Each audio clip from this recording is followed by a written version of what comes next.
Good morning, everyone, and welcome to our webinar today. I'm just going to take a little moment to let people start, so don't worry. And yeah, I'll just drag you in a couple of minutes of feedback. I'll stop now. Perfect. As I mentioned, welcome to our webinar today on the AI search shift, what brands need to know about GEO or Generative Engine Optimization. We're going to see how many times the three of us stumble across that word today, Generative Engine Optimization. So we're just getting a few people in now, and in a moment we will start. I will just introduce myself and our speakers today for this panel. My name is Jamie Adams. I'm the marketing manager here at Common Ground, and I work on the content with both Dan and Shane and across our products and services. This session today is all about helping you stay visible in what we all know is now a very AI-driven search world.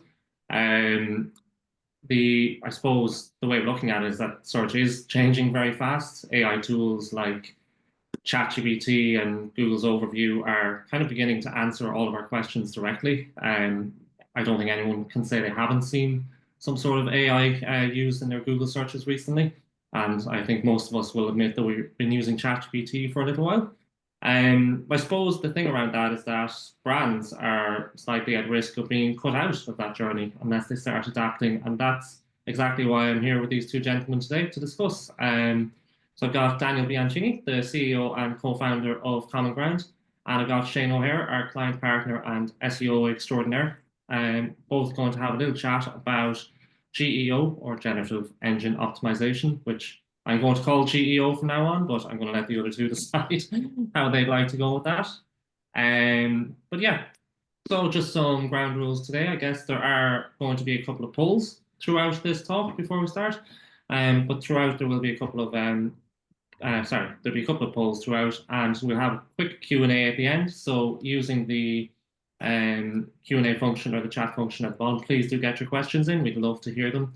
Any thoughts or questions you might have, and we'll do our best to answer them all at the end. And if we don't have time, we'll certainly reach out to you and send them anyway, give you our answers. But I guess without any further ado, we'd like to get started on the topic at hand today. I know a question I've certainly asked myself many times is what exactly is GEO? I've been working on it for a while now with my colleagues. I think I'm going to actually ask your opinion, Shane. What is GEO to you, and how are you using it, I guess, at the moment? Cool. Yeah, thanks, Jamie. So I guess kind of in a nutshell, GEO is it's a strategy which brands can use to help their brands, help their websites, help their content be visible in AI platforms like whether it's ChatGPT or Perplexity or even Google's AI overviews. I think there's a lot of similarity with SEO in terms of how you optimize a website. I don't necessarily see it as a completely separate thing to SEO, because how your website is positioned from an SEO perspective heavily impacts how well you're positioned in AI tools. There are some nuances which we can kind of get into over the next half an hour or so. But I'd say if you're doing good SEO, if your website is kind of has a strong technical foundations, if you've got a solid keyword and content strategy, if you're looking after the site's authority and you're kind of well positioned from that point of view, you're probably about 80% there in terms of where you need to be for GEO. The other 20% is crucial, and we can kind of get into the specifics of that. But ultimately, it's the process of optimizing a website and a brand to be better positioned in AI tools, not just in terms of citation, so your brand being referenced, but also links as well to the website. I think just to add to that, if I can, is like the way that we talk about it is it's an evolution of SEO. It's not necessarily a revolution where you're seeing that SEO is going to go away and die and stuff like that. I mean, there's many of those posts that are up, I mean, until the day of time and stuff like that. But it is an evolution. It's, as you said, Shane, it's going to be like small changes, small tweaks, making sure that we've got the right things in place. And certain elements will become more important as we go through them. And I'm sure we're going to discuss those on today's call. But It's really, I mean, we need to talk about it when we're discussing it with different brands. I mean, it's not an SEO or GEO or SEO or X. It's a evolution. It's SEO, which is focused on improving not only visibility within your search engines, but within the LLMs, within the AI overview. So the way that you need to position it is that evolution, not the revolution. Agreed. I think we've heard from the experts now. I actually just want to put up a quick poll and ask all of our audience here, what is, I guess, what is GEO mean to them? So I'm going to put it up here. I'm going to leave the poll. You'll be able to see it on your screens, or you can click your answers as you like, and we'll get to the results afterwards. But essentially, first one is how often are people using AI tools like ChatGPT, Overview, Perplexity, whatever it might be, for basically search style queries, which we might have been using Google for before. And there's a couple of other questions there around, do you know if your brand appears in AI search results? Like, do you know if you've done any of this work? I guess if you're here, there's a chance that probably not, but it's something that you're obviously interested in. And then finally, what's your biggest concern? I think that's something that we've all had conversations about recently. And what is our biggest worries around AI in search? Are we going to lose visibility? Are we going to lose jobs? It's the big boogeyman of, I would say, the internet at the moment. But please feel free to answer them as you go along, and we'll come back to those results later in the talk. And yeah, just feel free. Jamie, while you're doing that, I mean, one of your questions there just sparked something in my mind, and especially around like how often do you use AI tools like a ChatGPT, a Perplexity, etc., etc. I think it's like, I also think about your audience and how they're using it, and how often they're using it, and whether they're utilizing that from a search perspective. We was having a talk with a supplier recently where they were talking about how they always used ChatGPT now instead of search engines. And then as we was going through the conversation, he then suddenly goes, "Yeah, but I just Googled it." And I'm like, "Okay, so you're still using both?" And he's like, "Oh, I didn't really think about it that way." So yeah, it's always like, it was like, "Oh no, I just use ChatGPT and it's so much easier, so much better," but they still revert back to the search engines as well. So it's an understanding of not only how often are you using them, but what are you using them for? How are you using them? Because I think a lot of things that we're seeing, or I'm seeing anyway, through the stuff that I do, is people are using it like an assistant, and it brings back that high level, top of the sort of funnel content, and it's not necessarily around the bottom of the funnel, I'm going to purchase yet. I mean, again, I was having a conversation with another supplier. It's like, for me, we're a little bit away of that tipping point. If we talk about, like, when we go back to mobile and we're using mobile first, at some point there'll be a time when you're more comfortable when you're purchasing on a mobile. And I don't think that's where we are with a LLM just yet. I don't think we have that functionality yet either. But I think that as soon as we get to the ability that we are confident and comfortable in making purchases using these platforms, I think that is when like the tipping point becomes quicker. But I can honestly say I'm happy to go on my mobile and purchase a holiday. I wouldn't have been confident doing that when it first launched, like the mobile first, that experience. Like, no, I'm going to go back to my desktop and use that. So I think there's still some things. So I'm quite interested to see what other people think around that, and how people are actually using the platforms as well, the LLMs, etc. That'd be really useful to understand. So if there's any questions on that, or insight on that in the Q&A, that'd be fantastic. Yeah, I think we've got a couple come through here that we'd be happy to discuss throughout. But from the looks of it already, Dan and Shane, we've got 2/3 of the people in this call are using ChatGPT or such common tools daily, which I guess is something we would expect. It's something that I imagine the three of us use daily in our jobs. And then another 20% is weekly, with only a couple of people who use it occasionally. And from everyone on the call, no one never uses it. So everyone's using it in some way, shape, or form at this point, which I don't think will be a surprise to any of us here. So please do get your questions in around how you're using it, I suppose, because that's the kicker, really. But it kind of leads me on. I want to talk about, from the way you're talking about it, this is so much more than a lot of people. When you get new tools, I feel like they get the tendency to treat it as a tick box exercise. So they're just, okay, our competitors are doing this, so we need to just have this, and that's it. They leave it. But in my opinion, it is like GEO specifically. It needs to be a much more strategic response. It's not just something you can say, "Oh, we have done X, Y, Z like our competitors, so now we're fine. We can just leave it." Like, what would you guys think like about companies doing that? Would I be right in saying that it needs a much more long-term, strategic, well thought out response when you're applying it? Yeah, absolutely. I think, I mean, one of the things that we've seen a lot over the last 12 months or so is people jumping on going, we need to do GEO, we need to do GEO, or they're just tick boxing it, but then it's not necessarily an understanding of what it is. It's not understanding what impacts the return, if you like. And then they're suddenly reading all of these articles that says it's SEO is dead, SEO or GEO, or it's versus, it's a comparison, almost like you should be doing one or the other. When the reality is, as we sort of highlighted, is it is that evolution. So you do need to take a step back and understand how your users are potentially using it. And because it's so new and so fresh, not everybody's going to be using it today as you would expect them to use it in the future. So the strategic elements are going to be slightly different and nuanced today, and they need to evolve.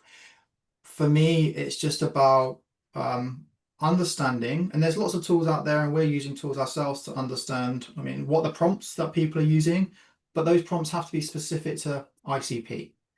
I mean, we need to understand how visible brands are within the LLMs as well. I mean, how visible they are across a range of different prompts. Now, there's not one tool that's going to be able to do everything, and you're going to have to utilize lots of different tools to understand that. But it is really important that you just take that step back. You don't just go, I'm going to do GEO, and then suddenly you've done your one pager, you've done a couple of things on the website and going, right, that's me done. It's similar to SEO. It's an ongoing optimization process. It's tweaks to the activity that you're probably already doing, or you want to be doing, or you should be doing. It's just making sure that we're doing that in the right way. I mean, Shane, I don't know, from your point of view, have you seen much change as well from the client aspects that we've been doing? Yeah, I mean, not so much our clients, but I do see a lot of chatter in the industry about people diving in headfirst to GEO, and it can sometimes be quite amusing that they haven't really got their SEO game kind of where it needs to be, and they're jumping straight into GEO rather. But to answer your question, Jamie, I do think it needs a strategic response. It's not just a case of adding schema markup to the website or restructuring a piece of content to have FAQs in it. You need to understand how are people actually searching on ChatGPT for things that you want to be surfaced for, and not just the initial prompt, but where does that prompt lead to? So if taking an example like car insurance, for example, someone goes onto ChatGPT, who are the best car insurance providers? It'll get a list. Every car insurance provider wants to be in that list. But then what's the follow-up question? Is it who's cheapest? Is it who's best for my specific demographic? It's trying to build that level of understanding, because we don't have tools at the moment, like keyword research tools, for example, where we can just kind of get that information off the shelf or from a paid tool. We have to sort of apply some critical thinking to it and do a lot of testing as well. So it absolutely needs a strategic response. It's not just do X, do Y, and then that's it. We're set up for GEO. It requires much more thought than that. Yeah, and I suppose from our side, what we've been working on, you can see, like as we mentioned, like Dan, Dan and Shane, you both work very heavily with SEO. I work on the content marketing side, but we're constantly in symbiosis with how we work. We have to kind of make sure that all our strategies and everything we're creating is working together across this. So like SEO, content, brand, they all fall under different labels, but we are working very strongly together to make sure that it's aligned with each other, and we're not just basically all doing ChatGPT written content, marketing, whatever, and just throwing it out there and seeing what sticks. It's very much a case of it does some of the thinking, but we still do a lot of heavy lifting, I guess, and pulling it all together. Well, content is a big thing though, Jamie, isn't it? Content is a big thing when we come to the LLMs and the models that people are going to be using. It's not necessarily it's just keyword focused anymore though. It needs to be sort of LLM focused, and it has to be prompt focused, and the content needs to change slightly, not dramatically, but the way that you're creating your content needs to have some sort of tweaks and twists, so that as these LLM models are are crawling the website, as long as you're allowing them to, they are able to answer the questions that people are looking for. And that may not be your 2,000 word sort of response to a single question. It's more likely to going to be a succinct two sentence response to that initial question, then followed by more in-depth information. But an LLM is unlikely, in my experience so far anyway, to just return the entire article. It's going to return the succinct response to the question that you're answering, and then it will provide a link. So we do need to work out or improve and potentially tweak our process. And that's something that we've been doing a lot of here at Common Ground, in terms of how do we change our content creation process and the research that we do, not to just ignore search engines, because that's not what we're trying to do here, but to enhance it and bring in some of the LLM elements as well. So that's the sort of process that you need to look at and go through. Was to make it more specific, I've actually got an interesting question here that got a couple. Rory, a question from Rory about financial services industry. We'll get to at the end because it's a bit more complex, but I suppose it'd be interesting to hear from both of you. Another question we have here is link building a critical part of GEO? Just really interested here. We're being a bit more specific. We've mentioned SEO a little bit, but I'd love to just hear thoughts on that. I don't think it's brave enough. Yeah, so I have a thought, okay, and it's not based on anything at the moment, but I was reading something recently, and it sort of struck a nerve to me. It feels, I mean, link building is going to be a bit more important, especially at this point in time. I think it will evolve much like it did with search, where back in the day we were doing directory submissions and that was working, and then you just bulk purchasing or whatever you were doing back in the day, and it's evolved, okay, to digital PR. It feels very much at the moment that LLMs have almost taken a step backwards from a link acquisition point of view, in my view, where you need to be co-cited in lots of different posts. So as an example, if you were to search for best web development company and you are co-cited in 4 different pieces that said you are part of the best web development company, then you potentially have the ability to come back into that listing, because an LLM will look for that sort of information. That reminds me of like 2013. Okay, so we're going back almost a decade in terms of what we've sort of surpassed from an organic perspective. But I don't think it's going to take a decade for us to get from there, where we are now in LLMs, to where we are from an SEO point of view. I think it'll be a speed up. I think, and I feel that Shane will probably jump on this bit a little bit more, but digital PR is going to be a big thing as well. Actually, I think maybe driving really high quality citations, links, brand mentions, not just driving everything back to their website. Shane, maybe I've jumped in there a bit too early, so I'm intrigued to see where you go with this. No, I completely agree with what you said. I think to kind of answer the question, is link building important for GEO? I think it is, but I think there are kind of 2 sides to it. So one side, I guess, is kind of traditional link building for SEO or link acquisition. I'm not talking about anything super low quality. But I think if you have link acquisition as part of your wider SEO strategy, it's going to elevate your visibility and make you more visible to AI tools, generally speaking. Because we do see a bit of a correlation between the brands which feature, certainly in AI overviews, and where they're positioned from an organic ranking perspective. So if you're on page 1, maybe page 2, you've got more chance of featuring in an AI overview. So from that side, I think link building is still important. From the GEO specific side of things, from what I've been reading and from what I've been seeing within the tools themselves, they care much more about the quality side of things. And it doesn't necessarily have to be a link. It can just be a citation. So if you're a cybersecurity brand, for example, and your brand is mentioned on accredited websites, such as it could be a partner site or anything like that. If you've got a mention on those sites, that carries a lot of weight from a GEO authority perspective. So link building is important from the traditional SEO point of view, but just high authority citations and links are also important from the GEO side of view, from the view of the AI tool itself. Right. I suppose it is interesting. I'm just looking at the poll results here. As you mentioned, like obviously we were going to discuss, I think you've covered it now, is how brands should approach citation and everything to do with that.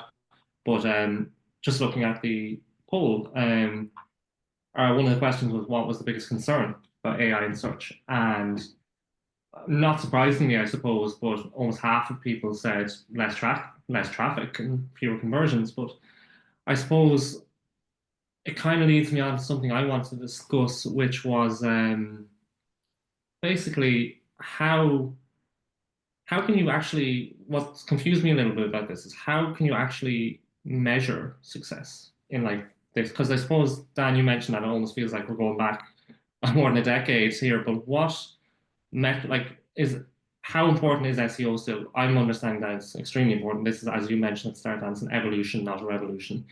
What like how do we actually track success though? Maybe Shane, this one for you, what you're looking at with different clients and different ways of us working specifically, what metrics still matter and what's the biggest change, I guess? Like, so for me, like, how do you prove a return on investment, like when traffic drops, but you know your brand exposure is increased because you know that you're doing all the right things with GEO? I guess that's one of the hard things for me to balance in my head, and I'd love to understand a bit more. I'm sure it looks like a lot of people here would like to as well.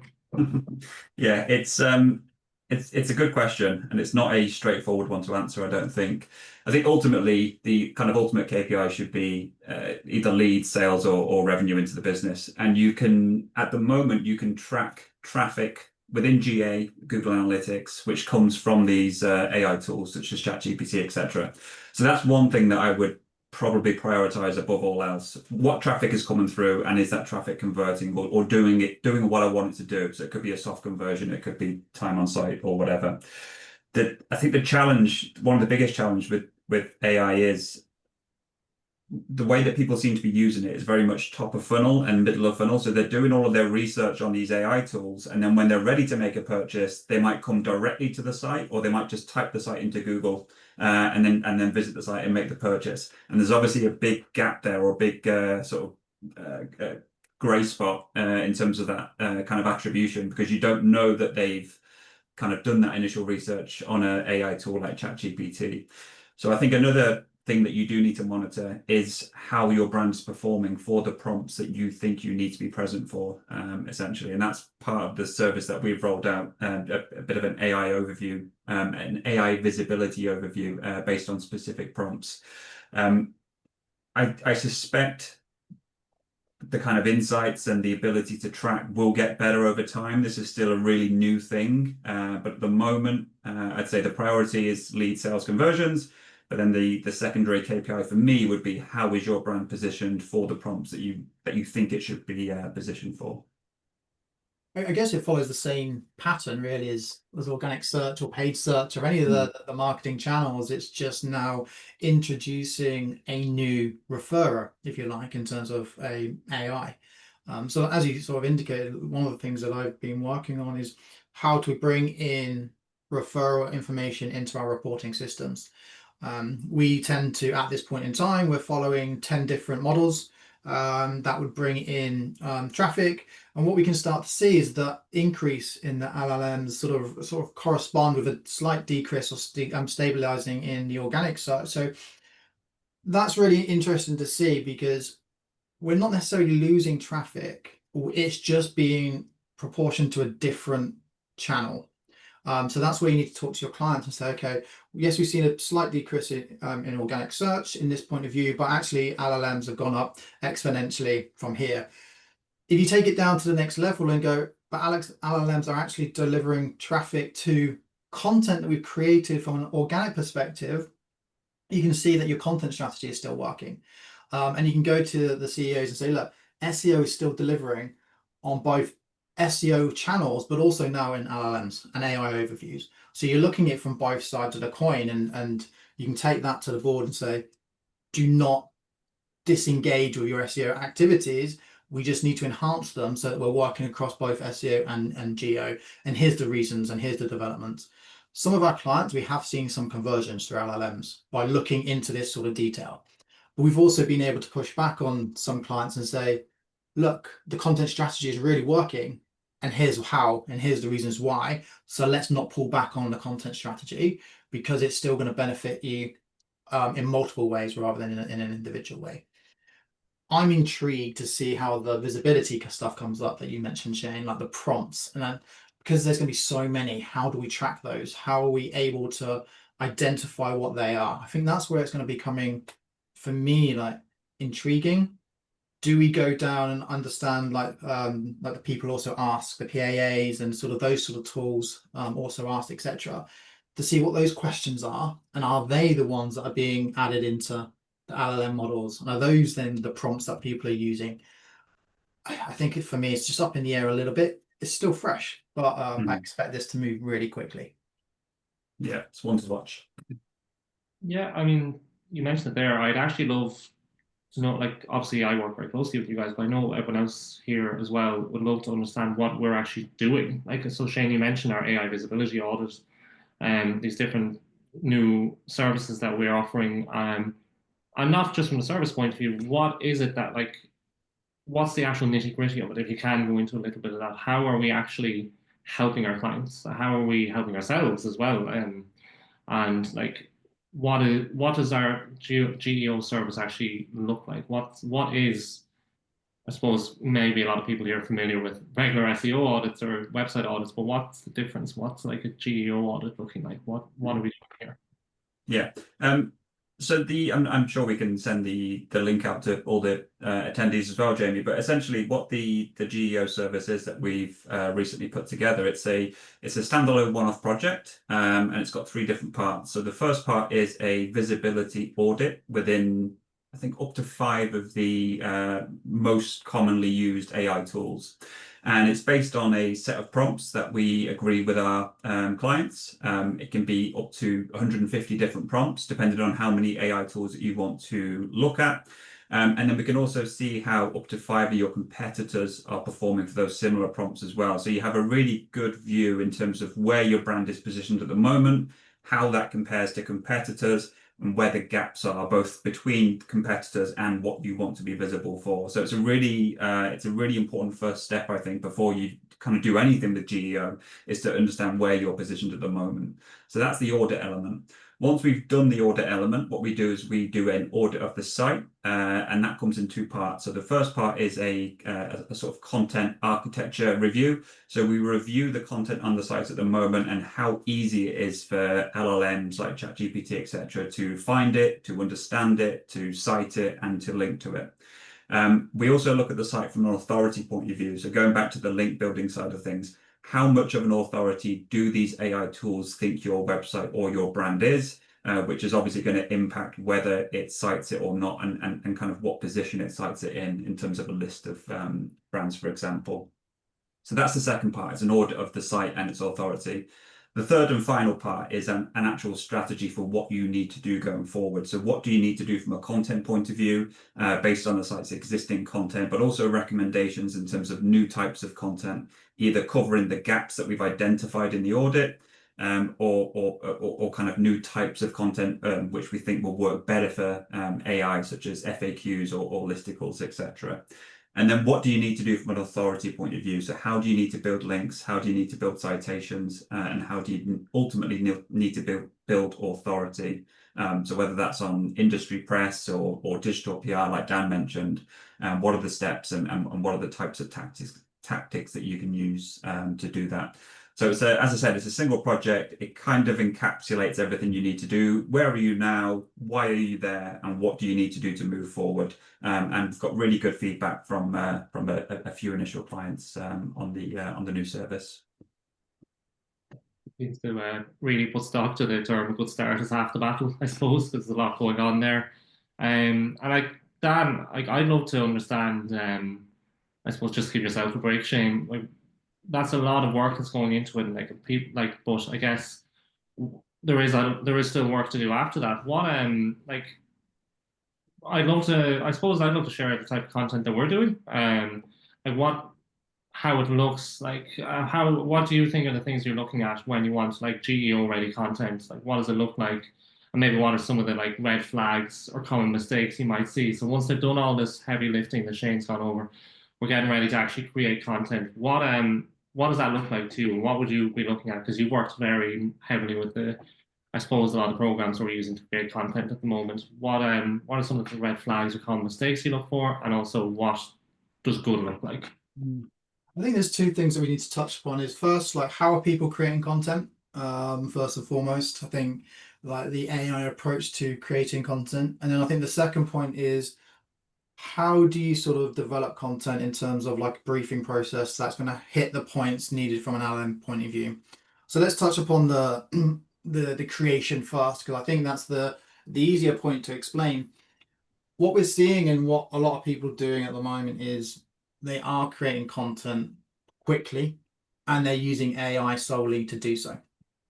Now, a lot of content that's being created through AI, whether that's ChatGPT, Perplexity, Claude, etc., has markers, and it's really easy to spot to see how they are AI created content. I saw a post recently where actually if you just copy and paste something from ChatGPT into a browser, into a web page, so like a CMS, like a WordPress, for example, it leaves like timestamps. It will say that it's created by ChatGPT if you're not sort of stripping that out from the code.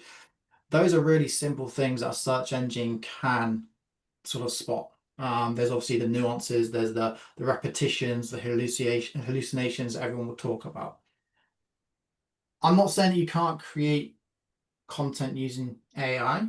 I'm saying that you need to be careful and specific on how you utilize it, because it can produce good content if you train it, if you give it the right information, but I wouldn't take it directly from an AI platform. You would then need to take that, give it to a human editor, make sure that it reads right, it's taking your brand, your tone of voice, it's going into more depth, because what a AI engine won't do is go into that depth. It will just give you top level information that's really not going to go beyond anything that you could create elsewhere.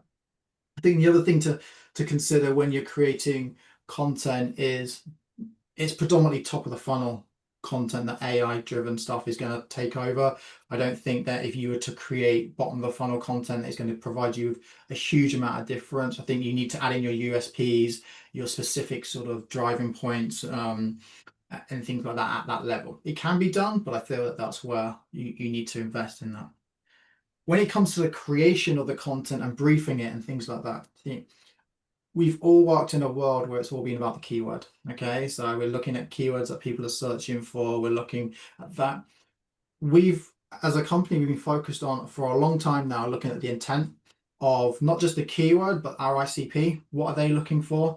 So that's led to sort of broader led keywords, etc., which leads really nicely into LLMs, because when you are searching for LLMs, it's prompt based. So you're searching for particular questions. It's not necessarily like a top of the funnel, bottom of the funnel keyword. It's really top of the funnel informational led, which has really led us into that approach.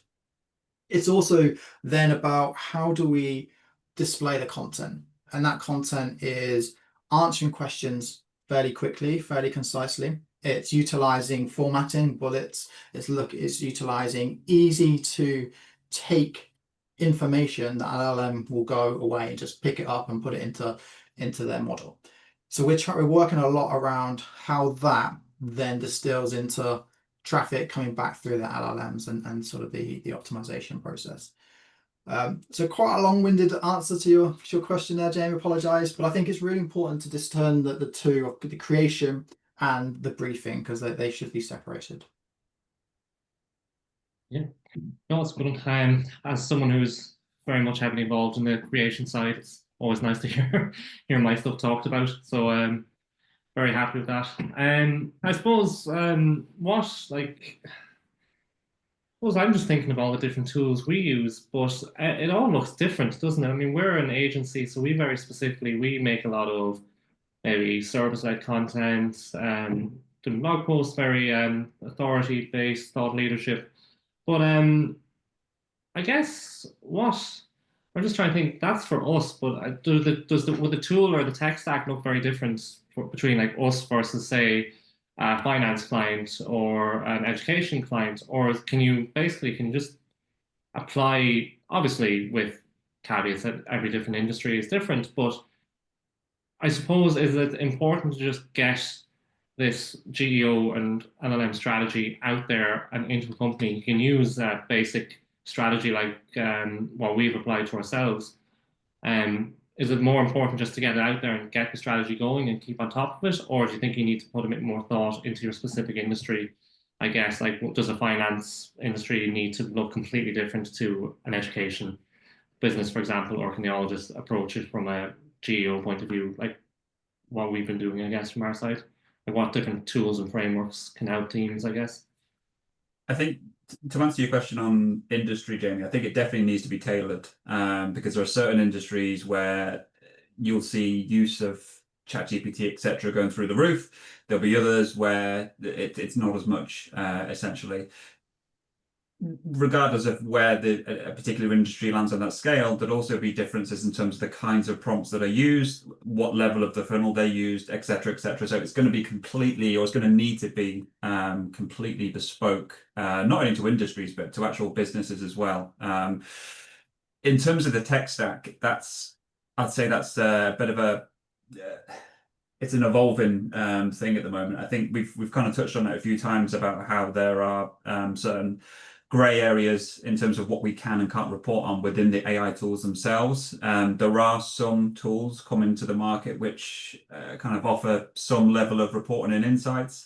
They're very, very new and they're very, very expensive. So there's not one that I'm going to recommend on this webinar. As part of the GEO service that we offer to do that audit using both third-party tools and our own tools as well. So there's obviously no kind of added expense from that point of view. But yeah, I'd say the tech stack I think we're a little bit too early on to sort of define what that needs to be. But I think one of the main elements of it will be how can we get a view of visibility within the AI tools. Yeah, I'd absolutely agree with that. I think we're very early in that tech stack element, but I think we will get to a point where the tech stack could slightly be agnostic, much like the search and like let's say an SEO tool. If you're using like a search engine ranking or a SEMrush or something like that, you take that and then you tailor it in terms of like the keywords that you're trying to target and your stuff to your particular brand and your website. I think that's what we'll get to with the LLMs and the different type of text stacks that are there. I think what could be interesting to see is tools that are specific to LLMs versus the traditional SEO tools and how they may converge and sort of meet in the middle. We're already seeing tools like, as you said, SEO ranking or SEMrush, adding in these sort of AI modes and AI overview sort of stacks to theirs, LLM modules and things. So how will they converge? And then how do we use them at that point? Because how do we track both LLMs and keywords? Do they sort of become one of the same thing? So that's where I'm quite intrigued to see. But in terms of like the strategy element that's changed, it absolutely has to be specific to your brand, your company. There may be similar trends overall, but ultimately it has to be about your company, your industry, your ICP, because they're going to be vastly different to who we're targeting. Yeah, and I guess it brings us back almost full circle to the start of the webinar where we discussed if there's not really a click a button, put it in, and then it works. This has to be a thought out long-term strategic approach. You can't just apply, say, I've done what my competitors do, now I can just leave it to do all the work for me. Unfortunately, that's not how life works. So there is a long-term strategic approach to these things. I'm just conscious of time as well as the fact we do have a few questions I want to go over. So I'm going to put you both in the hot seat a little bit, more so than I already have. Because basically, what I think we've had a couple of comments in, I know for myself, I'm sure both of you have given this a lot of thought. To round this up, I'd love to get both your thoughts, if you will, and feel free to debate if you have to, on what's next for generative engine optimization. Like where do you see this going? Like how do we as businesses future-proof? Like how do we future-proof our strategies? Like it seems like we were only talking about ChatGPT last month. That was the big new thing.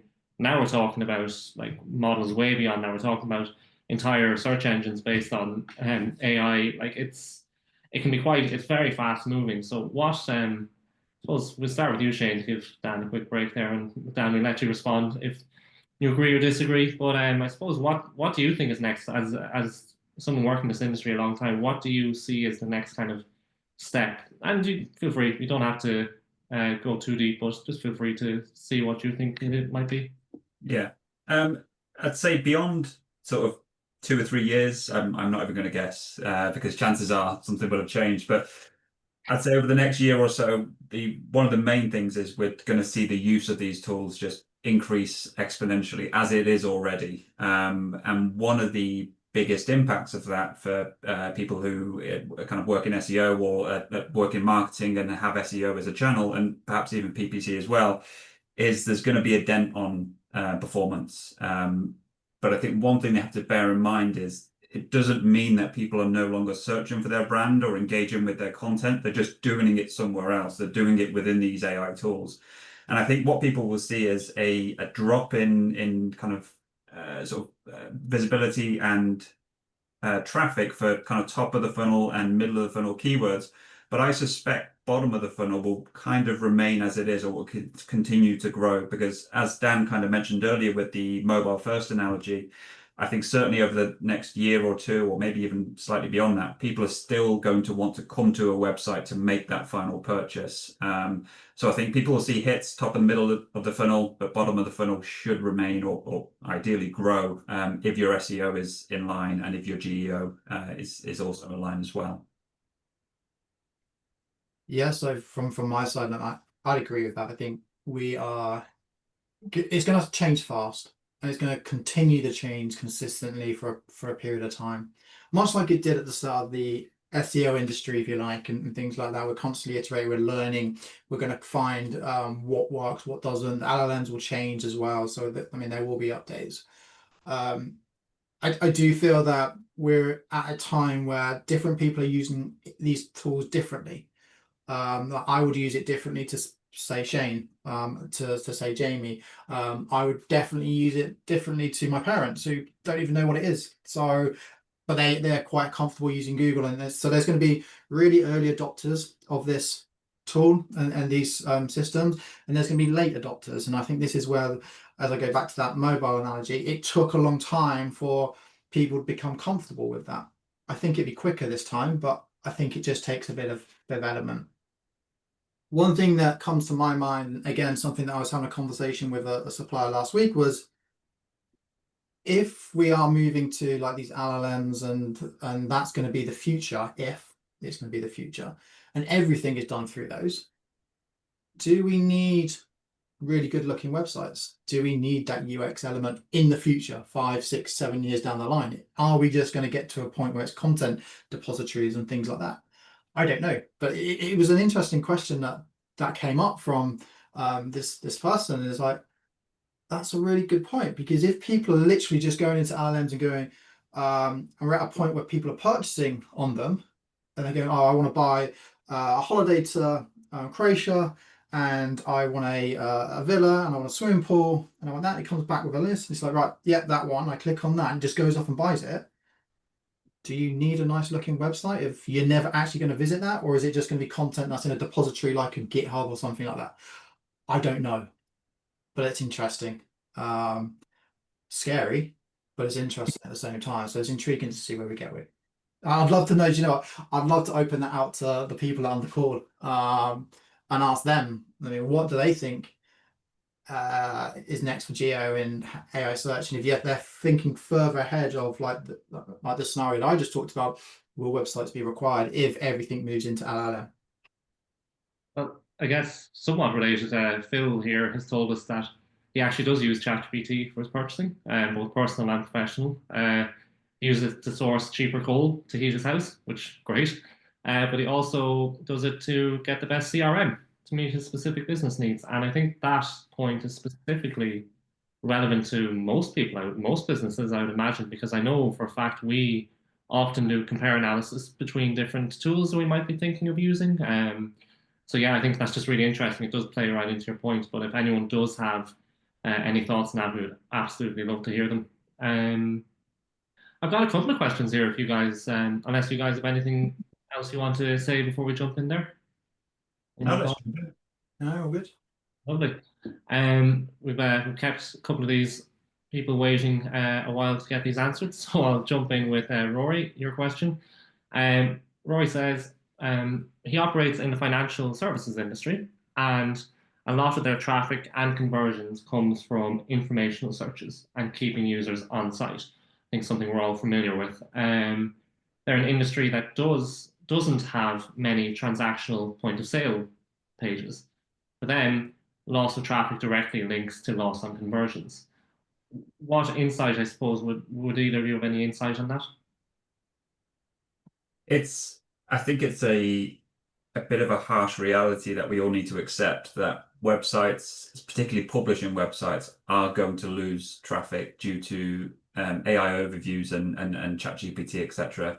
In this particular case, I'd say there are certain types of content certain types of topics and keywords / prompts which you'll see bigger losses on than others. So in this example, in terms of financial services, if someone's searching for how old do you need to be to open a junior ISA, that's a question and an answer that can be answered just like that, and there's no need to click through to a website. So for those kinds of queries, I would expect to see quite a big traffic drop. Now, there may be people who search that who have follow-up questions, and there may be a reason to click through to the website.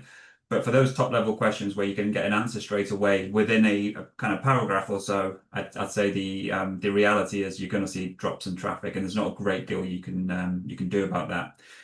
What you can do is try and double down on the types of content which are a bit more in depth, which someone would likely click through if it's shown up in an AI overview, or if it was cited in ChatGPT or something like that. Again, it just takes a bit of critical thinking and trying to work out for these particular topics and how they break down into subtopics, which areas might someone come through to the website for some additional information versus just kind of getting the answer straight away. Don't know if you have anything more to add, Dan. I think the only thing I'd have to add is look into the LLM referrers and see if they're actually converting through that. So just set up some traffic to see actually have some of these conversions just migrated from SEO to LLMs. Obviously, it's limited data from the question that we've been posed, but that's where I'd start. I'd just see that. I'd also look at some of the content that's actually driving more of that traffic, and then try and understand, okay, how can I convert on those pages as well? Because people will still be coming to your website, just possibly through a different method if it's through those LLM models. Lovely. Thanks to you both. And obviously, please feel free to email in if there is anything you want to get answered. I think we have time for one more if you two are good. I've got a really interesting question here from Alistair, who says, do you see review sites such as G2 or Trustpilot as being more important or more influential or less important in the future? See, they're trying to understand how much budget they should be put towards that channel as a way to improve GEO. But just from what we talked about already around creating the right content to show up on ChatGPT or whatever might be AI results, I'd love to hear either of your thoughts, whoever wants to take that one. I think that's an interesting question, I'll be honest. And I don't think at this point I have an answer specific to it. I have a thought, but it's not something that's backed in data at this point. I think my thought is those type of businesses are going to suffer a little bit, where we are trying to provide them, because what I saw prior to this was a bit of a decrease in their visibility. They were ranking for everything at one point. They're really visible, and then a few updates from Google, and it sort of slid down a little bit from how I could see that. What they do provide you is that credibility. So I would still go on there. I would still add in my business to make sure that I'm credible, that I'm in the right places. But I'd potentially look at focusing on different areas as well as those point of views. You could potentially do advertising on there, paid advertising, to see sort of, what the response is and understand whether actually you're getting some traffic and visibility from that.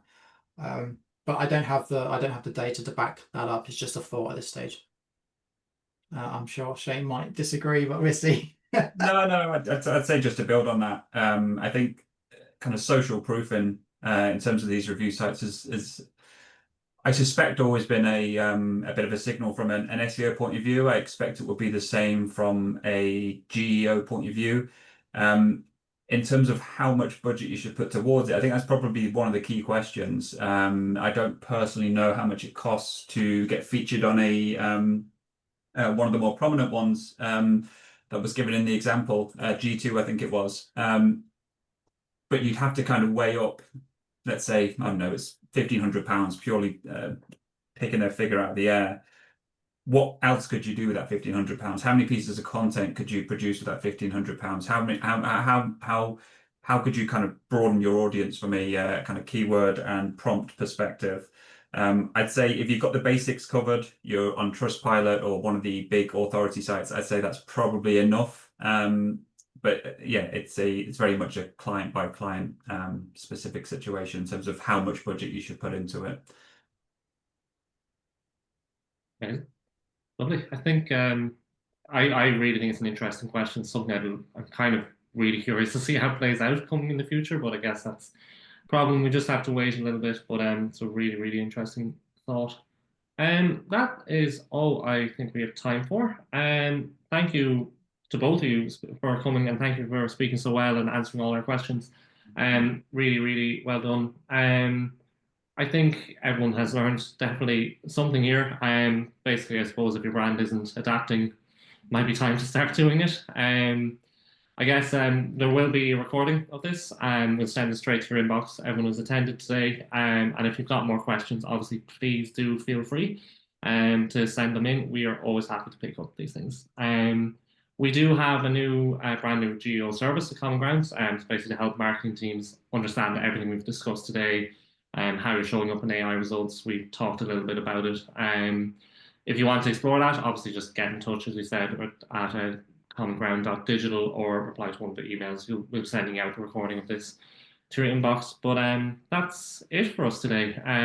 Thank you so much for attending, and thank you both, Shane and Dan, for your wonderful insight. Please have a lovely day, and look forward to seeing you next time. Cheers, Jamie. Thank you. Thanks, Jamie. Bye.